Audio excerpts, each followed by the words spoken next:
Ngoài kia sương đang rơi nghe lạnh giá, trong lòng anh bao nhớ thương vơi đầy. Màn đêm như khuất lấp giữa bóng tối, vây quanh riêng mình anh tiếc thương một người. Từng tháng năm mình có nhau tình thiết tha, tình ấm nồng. Ngày đi em chia tay để lại anh bao niềm đau sao đắng cay vô vàng. Ngày xưa em khẽ nói sẽ mãi mãi yêu anh, để giờ đây bước đi hững hờ.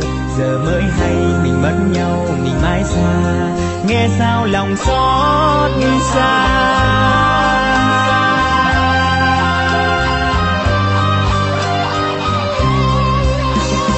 Một lần được có em trong đời, một lần để mất em muôn đời. Vỡ nát trong anh bao giấc mơ, yêu người thật nhiều mà sao người gian dối. Em mang trái tim anh về đâu, ngồi buồn lại nhớ bao kỷ niệm. Từng giọt sầu rớt trên môi mềm, ký ức bên em không thể quên. Mong một ngày nào bình minh về nắng ấm, xóa hết bao ngày ta cách xa.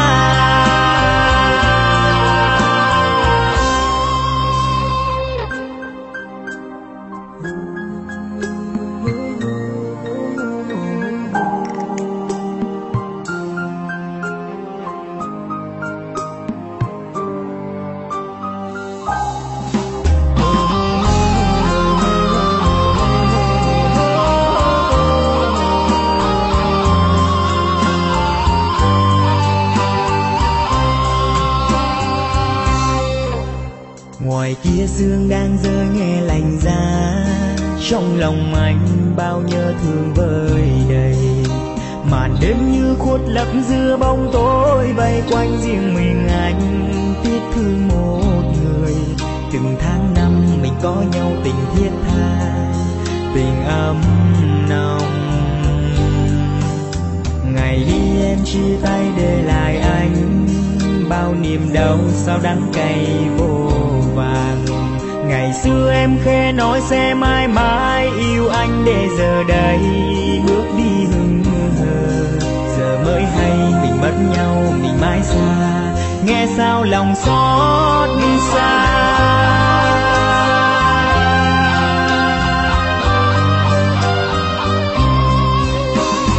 Một lần được có em trong đời, một lần để mất em muôn đời. Vỡ nát trong anh bao giấc mơ, yêu người thật nhiều mà sao người gian dối. Em mang trái tim anh về đâu, ngồi buồn lại nhớ bao kỷ niệm. Từng giọt sầu rớt trên môi mềm, ký ức bên em không thể quên. Mong một ngày nào bình minh về nắng ấm, xóa hết bao ngày ta cách xa.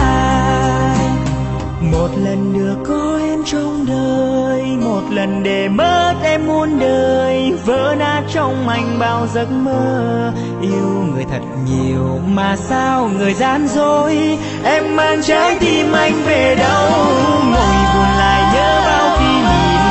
Từng giọt sầu rớt trên môi mềm, ký ức bên em không thể quên.